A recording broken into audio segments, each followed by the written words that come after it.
जय हिंद दोस्तों, राधे राधे। कैसे हैं आप सभी। मैं उदय शंकर। दोस्तों, हम पढ़ रहे हैं हिंदी का पाठ्यक्रम। हिंदी के पाठ्यक्रम में आगे बढ़ते क्रम में जो आज का शीर्षक रहने वाला है वो है क्रिया। क्रिया के अन्य भी भेद हैं, लेकिन इस वीडियो में हम एकर्मक और सकर्मक क्रिया को समझेंगे। छोटी वीडियो है, लेकिन आप आराम से समझते चलेंगे और वीडियो के अंत तक जरूर देखते रहें। क्या होती है एकर्मक और सकर्मक, इन दोनों में कंफ्यूजन क्यों रहती है, इसे बिल्कुल उदाहरण से बेसिक से समझते चलेंगे। ठीक है, देखिए।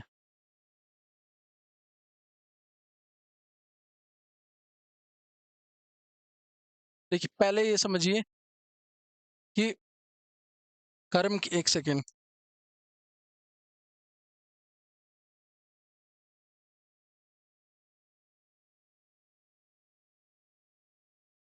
कर्म के आधार पर क्रिया के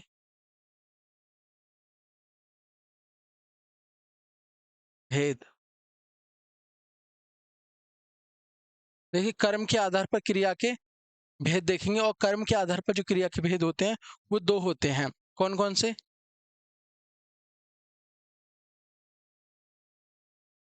नंबर एक होगा अकर्मक,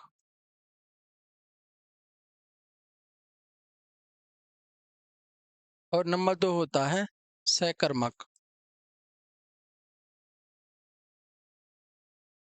अकर्मक क्रिया और सकर्मक क्रिया।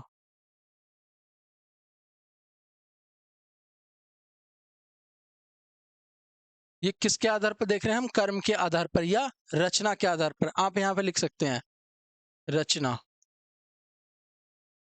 कर्म या रचना के आधार पर क्रिया के दो भेद होते हैं, अकर्मक और सकर्मक। अकर्मक, जहां भी शब्द के आगे जब ए लगा होता है उसका मतलब होता है निषेध, यानी कि उसके बिना। और जब स लगा होता है यानी कि उसके साथ। इसका मतलब यहाँ पे क्या हो गया, यहाँ ये बात हुई कि अकर्मक का मतलब हुआ कर्म के बिना,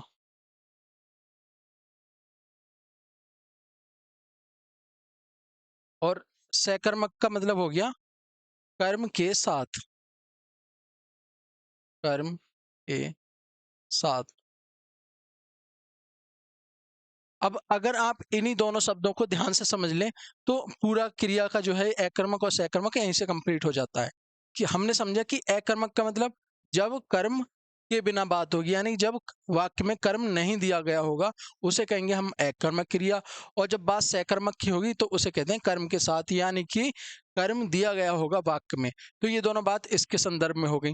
अब सबसे पहले हम समझेंगे नंबर एक, अकर्मक। अब इसके बारे में और क्या बात है वो समझेंगे। अकर्मक क्रिया।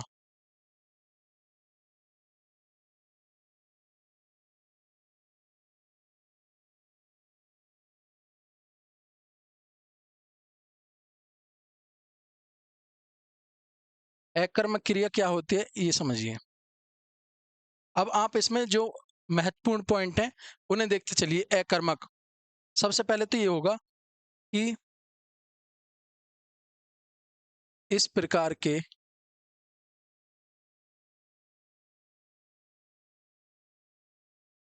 वाक्य में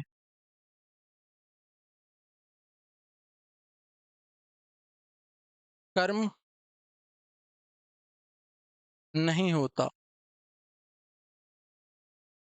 नहीं होता।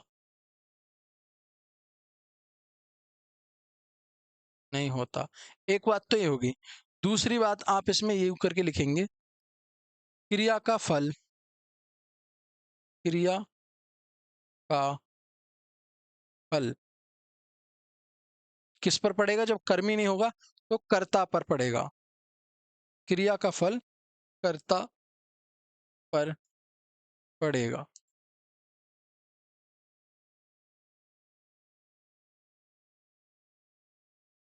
और क्या बात होगी इसमें?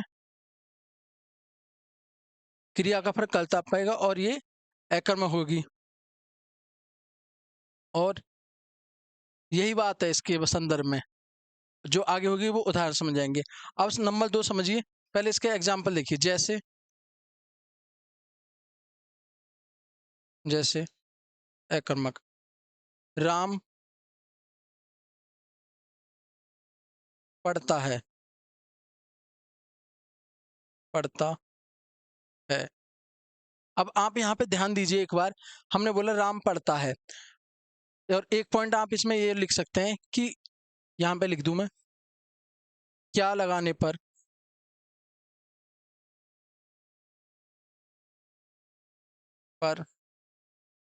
उत्तर नहीं मिलता। अगर हम वाक्य में क्या लगाएंगे तो उत्तर नहीं मिलता। इसकी बात कर रहे हैं अकर्मक की। जैसे अब यहाँ हमने वाक्य बोले राम पढ़ता है, हम बोले क्या पढ़ता है, तो कोई उत्तर तो नहीं मिला। जब हम क्या लगाएंगे, ये वाला क्या, एक सेकेंड,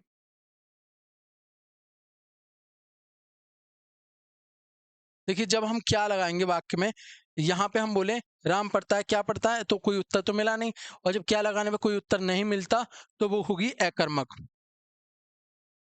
ठीक है। और सीता गाती है। अब देखिए दूसरा वाक्य क्या, सीता गाती है। अब फिर से आप इसमें क्या यूज करेंगे कि क्या गाती है, आपने प्रश्न किया क्या, क्या गाती है, कोई उत्तर नहीं मिला, पता थोड़ी है भजन है, कीर्तन कव्वाली है, राग, कुछ भी तो नहीं पता। जब क्या लगाने पर उत्तर नहीं मिलता, ये महत्वपूर्ण लाइन है, तो वही क्या हो जाएगा, अकर्मक। तो ये दोनों वाक्य जो आपने देखे, राम पढ़ता है या सीता गाती है, हमें क्या लगाने पर उत्तर नहीं मिला और क्या लगाने पर उत्तर नहीं मिला, इसलिए ये क्या हो गए, अकर्मक। और एक बात हमने यहाँ बोली थी कि क्रिया का फल किस पर पड़ेगा, कर्ता पर। तो देखिए राम पढ़ता है, पढ़ने का फल किस पर पड़ रहा है, राम, और राम कौन है, कर्ता। इसी तरह से गाती है कौन, सीता, सीता यानी कि कर्ता, कर्ता पर फल पड़ रहा है गाने का, क्रिया का फल जिस पर पड़े कर्ता, वो क्या होगी, अकर्मक। तो ये बात होगी अकर्मक, क्या लगाने पर उत्तर नहीं मिलेगा, सबसे आसान तरीका ये है जो आपके यहाँ लिख रहा है। अब इसके अलावा हम बात करेंगे सकर्मक की। देखिए नंबर 2 है सकर्मक।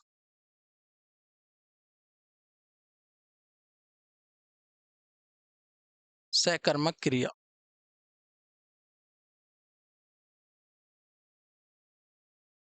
जैसा कि नाम से ही आभास हो रहा है कि सकर्मक यानी कि कर्म के साथ, मैंने आपको शुरू में ही बताया था। इसमें लिखो, जब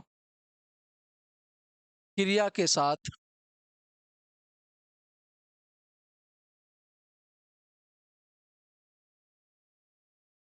कर्म दिया हो, कर्म दिया हो।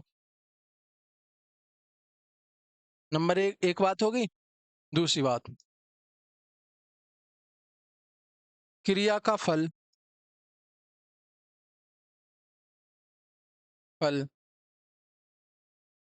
कर्ता के होते हुए भी, कर्ता के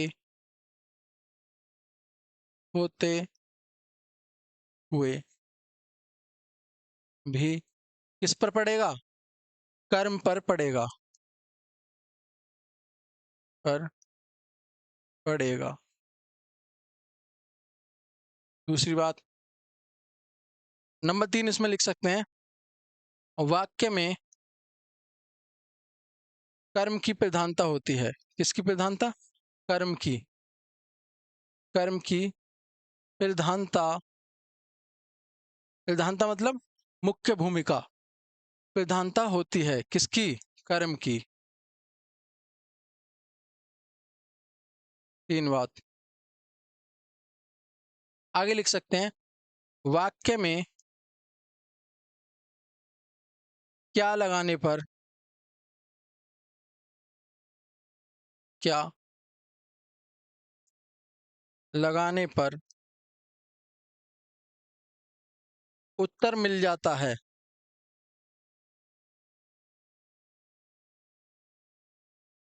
मिल जाता है।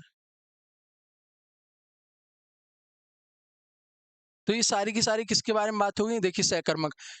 और इसमें मैंने आपको शुरू में ये बताया कर्म के साथ, एक बार और लिख दे रहा हूं, कर्म के साथ देखिए सकर्मक मतलब कर्म के साथ, जब क्रिया के साथ कर्म दिया हो, एक बात। दूसरा, क्रिया का फल किस पर पड़ेगा? कर्ता के होते हुए भी कर्म पर पड़ेगा, ये महत्वपूर्ण है। आगे, वाक्य में कर्म की प्रधानता होती है, किसकी प्रधानता? कर्म की, मुख्य भूमिका कर्म की होगी, क्योंकि सकर्मक की बात कर रहे हैं। वाक्य में क्या लगाने पर उत्तर मिल जाता है, तो ये सारी बात हो गई। जैसे अब इसके कुछ उदाहरण देख लीजिए। जैसे राम आम खाता है, खाता है। देखिए, इस वाक्य को थोड़ा ध्यान से समझिए। राम क्या करता और ये खाना क्या क्रिया। अब क्रिया के साथ में आप लगाइए क्या, ये लगाइए, क्या लगाने पर उत्तर मिल रहा है या नहीं मिल रहा। राम खाता है, क्या खाता है? आम। मिल गया ना उत्तर, क्या खाता है? आम। तो ये क्या हो गया? इसका कर्म हो गया, कर्म। तो किसकी प्रधानता होगी? कर्म की होगी। आम खाना, खाने का प्रभाव किस पर पड़ रहा है? आम पर, है ना। तो इसलिए इसे हम क्या कहेंगे? सकर्मक। इसे बोलेंगे हम सकर्मक। और क्या उसके उदाहरण हो सकते हैं? धोबी कपड़े धोता है, कपड़े धोता है। अब इस उदाहरण को देख लीजिए थोड़ा सा। पहले इसमें आप लगाइए क्या। धोना क्या है? क्रिया। और क्रिया के साथ हम लगाए क्या, क्या धोता है? कपड़े। तो कपड़े क्या हो गए? कर्म। और इसी की प्रधानता हो गई। क्या लगाने पर हमें उत्तर मिल गया। और महत्वपूर्ण यही था कि वाक्य में क्या लगाने पर उत्तर मिल जाता है। सकर्मक में उत्तर मिल जाता है, जबकि अकर्मक में उत्तर नहीं मिलता। तो ये क्या हो गया? धोबी कपड़े धोता है, ये सकर्मक की बात हो गई। कैसा है ये धोना? सकर्मक, आप पहचान लोगे, है ना। आगे एक और उदाहरण हम समझ सकते हैं। जैसे सीता गाना गाती है।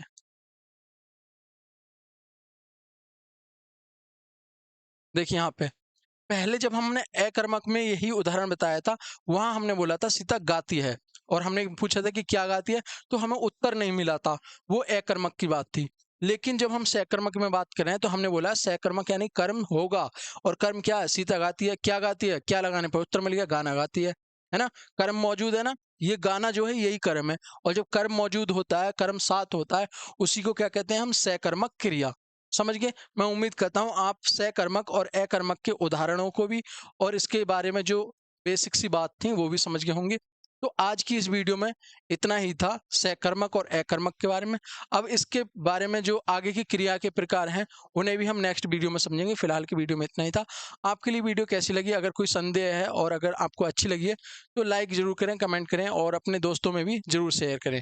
मिलते हैं नेक्स्ट वीडियो में, तब तक के लिए जय हिंद।